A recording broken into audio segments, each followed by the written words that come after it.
Good Friday, late morning to all of you who are tuning in to our episode, our live stream of Real Living in Bridgeport today.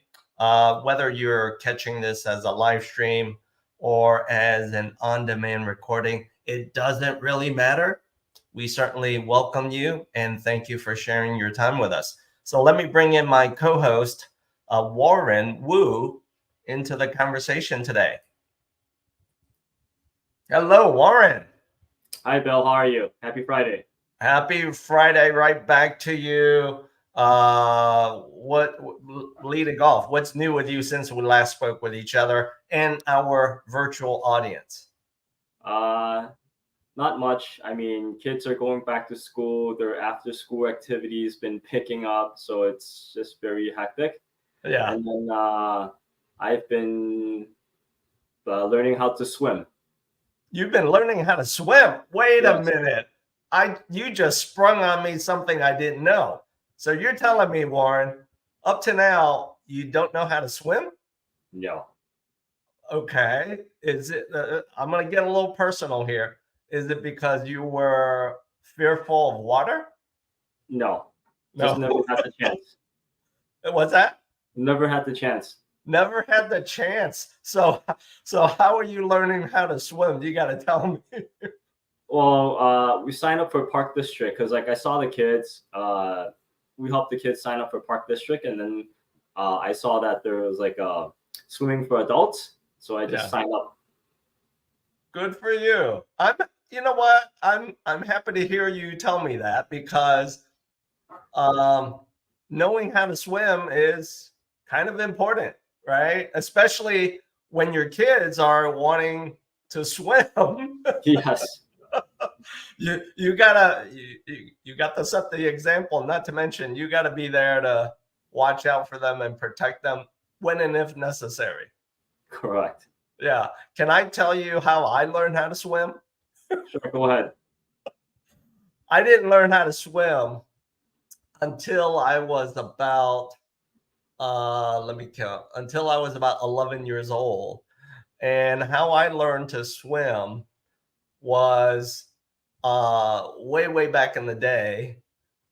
I was thrown into a man-made lake that was great for swimming by some of my parents' friends, and their opinion was that's the best way to learn, overcome your fear. So they literally encouraged me, almost pushed me into this man-made lake. And I'll be honest with you, up to that point in time, I was kind of fearful of water, right? And so once they encouraged me, almost pushed me into this man-made lake, as soon as I hit the water, yours truly was dog paddling. Like, okay, I got to do this now. It's fight or flight, mentality, right? And lo and behold, a few of my parents' friends jumped into this man-made lake, and they kind of put me at ease and said, just float. Start with that, right? And so immediately, I overcame that initial fear. So that's how I was encouraged how to learn, to swim. And then what happened afterwards was I would sneak out. Here's what I'm about to say. Without my parents knowing initially, I would sneak out to our community pool, right? And I would practice. I'm not saying you should do that, by the way. Okay. All right. But hey, applause to you. Hats off to you. I'm glad to know you're doing that. All right. So let's now pivot and talk about your other activity that you obviously spend time with, and that is helping people sell and buy real estate. Talk to me about this, Warren, as of the big announcement, as of the big event occurred, right, earlier this week. Right. What's going on with the business of real estate for you? I mean, great news for everybody. Rates are going down finally. Right. Yeah. The cost of borrowing money is getting cheaper. I Correct. think we're breaking through that wall where for your most eligible buyers that need to source mortgage money, if they're very eligible, they're very well qualified, they can certainly source mortgage money below 6%. That's what I'm about to share with you and everyone else that's watching us today. How's that?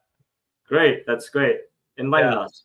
Yeah. It's that emotional barrier that I think a lot of people had to kind of wait for, bust through, whatever the story is. Are you seeing more inventory come onto the market? Not yet. Surprisingly, Not not yet. yet. Like not in the Okay. Bridgeport area. Yeah. So the Bridgeport, Chicago area, I mean, it's still fairly slow. Like inventory hasn't been like popping up left and right. Still like low supply, high demand. Okay. Gotcha. Now, in our previous episode, I know you touched on this, and that was the fact that there was more activity with like multi-unit properties, right? Is that you still see that? Correct. I still see that. I still see like a lot of multi-units go under contract within a week or two. Okay. And you see more activity than from sellers pushing multi-unit properties onto the market, which then attracts the buyers that kind of pounce on it, right? Correct. Okay. All right. Good. Yeah. No surprise. For those of you who are watching today, and you already know this about the neighborhood of Bridgeport, Bridgeport is definitely a Chicago City neighborhood. There's probably less newer construction single family homes for sale. Would that be a correct statement, Warren? Yes, totally Yeah. correct. Yeah. So for that reason, the multi-units probably pick up a little bit more steam right now because those property owners, those landlords, those investors see the moment of reality, which is, hey, it's a great time for me to sell this because I need to take the proceeds and do something else with it. I think so too. Yeah. All right. Let's now, as part of our episode today, let's play a game of sellers and buyers. All right. This is all about you. We're going to play a true false game of did you know, or the things that you should know. So let's start off with sellers. Okay. Let's bring up the true false game of sellers. Did you know? So I'm going to put you in the hot seat, Warren. There's no wrong answer. There's only your valued opinion. That's my response to you. So let's start off with what sellers should know, and sellers, do you know this? True or false? Warren, accurate pricing is absolutely key. True. Bingo. I'm right there with you. Why can I say this? You probably know this, but I'm going to share with you a story. One of our relationships has been trying to sell a property for the past, let me count, 150 days. That's a long time. And the reason why it has not gotten under contract yet, there's enough activity, is because bada bing, bada boom, unfortunately, they want the pie in the sky. They want a little too much money for it. You agree?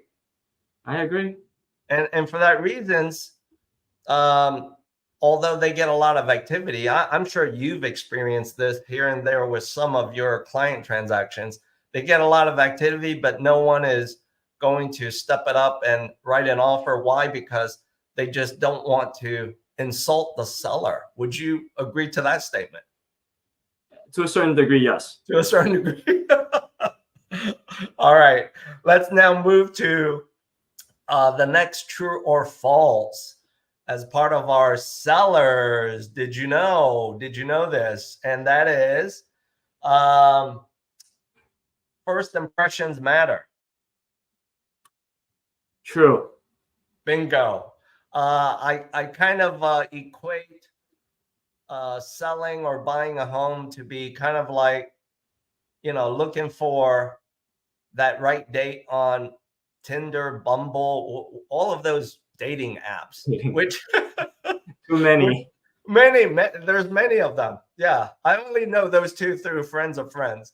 And that is first impressions matter. So talk to us when you are coaching, counseling your sellers. How do you help them understand, hey, I recommend X, Y, and Z because it helps to drive the right and the best first impressions? What are those things that you share with those clients? Well, I usually tell them that you have to make the place nice and clean. Yeah, That's first, because like if it's nice and clean, buyers will feel like, oh, this home is well taken care of. So like there's gonna be less problems. So like during the inspection time, they'll be more at ease. I agree with you. I agree with you. Now, having said that, do you think that also matters though? Let's flip to the other side of the coin with certain clients, like investors. Do you think investors really care what their first impression is? I'm curious to get your answer to that. If it's investors, the dirtier the better. The dirtier. That's why I'm asking that question. Right. You know why, right? Because investors have this mindset of they already get the flashing statements being sold as is, right? But Right. I absolutely agree with you, because in their mind, the dirtier the better. They feel like, hey, I can offer less money. Correct. Okay. But then you and I both know this. While they may offer less money, the sellers don't always want that. But at some point, they come to some middle ground. And ultimately, that investor does have to spend money to do the clean out, right? Right. So it comes right back at you. Sellers, those of you who, buyers, those of you who are investors. All right, let's move to the next one. This is a tricky one. I'm going to warn you. Okay, you and I might differ in our opinion on this. Market timing is crucial. True or false? True. Really? Why do you say true? I kind of lean toward false, but tell me. Well, I mean, sometimes if the property is on the market for too long, buyers might think that there might be something wrong with the property. Okay. Like, why is it taking it so long for the property to be like under contract or someone to make an offer? Like, is the price too high? Is like something's wrong with the property? So like a lot of questions go in the back of their head. Okay. Well, if I may, Warren, when I shared that with you, I took the perspective of, when I said market timing, I interpret it to be the time of the year, the seasons. Oh, do you think that matters? Actually, no, it doesn't. I agree. That's why I was leaning more toward false. I don't think right now, with how imbalanced the market has been, it's been a seller's market. I don't think the seasons matter, timing of the year matters. I think if you've got a great property, priced correctly, good first impression, if that's important, if all of those things so far check off, that property will go under contract. Completely agree, especially right now since supply is still very low. Yeah, exactly. All right. Next one. You own this one. You should absolutely own this one. Negotiation skills are very important. True. And that's what you're there for. That is absolutely what you're there for when you are representing the seller or the buyer, because you're that advocate for the right side as to what they need as an outcome to get to their next chapter, right? Correct. All right, bingo. So that's it for sellers. Did you know? Hopefully, all of you listening today, what we dropped in front of you, partly our valuable opinions, either gave you something that, hey, and you got enlightened, or it was a great reminder for those of you who might be sellers in market or will be sellers in the market in the near future. Let's now switch to buyers. Did you know? All right. Same true or false game. Let me drop this in front of you. Getting approved for a loan is key. True. Bingo. You got to know, unless you're going to pay cash, you got to know where your money is coming from, because Warren, you know this. Once you write an offer, you've got to pony up earnest money, deposit. As I tell all of my buyers, you've heard me say this, you're spending money. Right. And the reason why is because the first spend of money that you're obligated under is, of course, doing that due diligence stuff, which is the home inspection, right? And even for the investors that are buying as is, sometimes they still might want to lean on doing a home inspection because they really want to get an accurate third-party opinion of, you know, how much they might have to break out in terms of like renovation dollars and that kind of stuff. Correct. All right. Let's see. What's another one as part of buyers? Did you know? I'm going to tease you with this one. Buyers, did you know that even if you have marginal credit, you don't have to be a rock star credit person. What really matters when it comes to sourcing money is show me your money. Show me that you can pay it back over time. True or false, Warren? I would say true. True. Right on, man.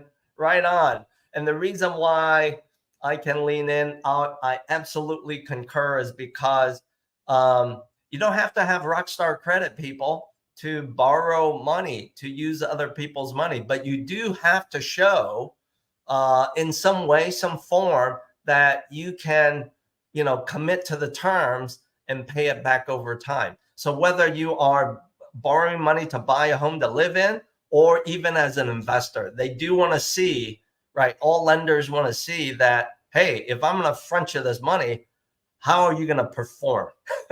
Right. Right? Right. All right. Next one. True or false? The lowest rate is always the best solution. This is a tricky one, Warren. I would say false. Bingo. Spot on. You know, lowest rate doesn't always mean the right financing solution for those of you who are buyers in market or will be buyers in the market. So for today, as we wrap up our episode of Real Living in Bridgeport, your question might be, hey, that was kind of fun. That was a fun banter that you guys carried back and forth. Hey, I'm glad you enjoyed it. So how can we help you? If you are going to be in market as a seller or a buyer, feel free to scan the QR codes next to each of our headshots. Both Warren and I will gladly start a conversation with you so that all of what we shared with you as part of what you should know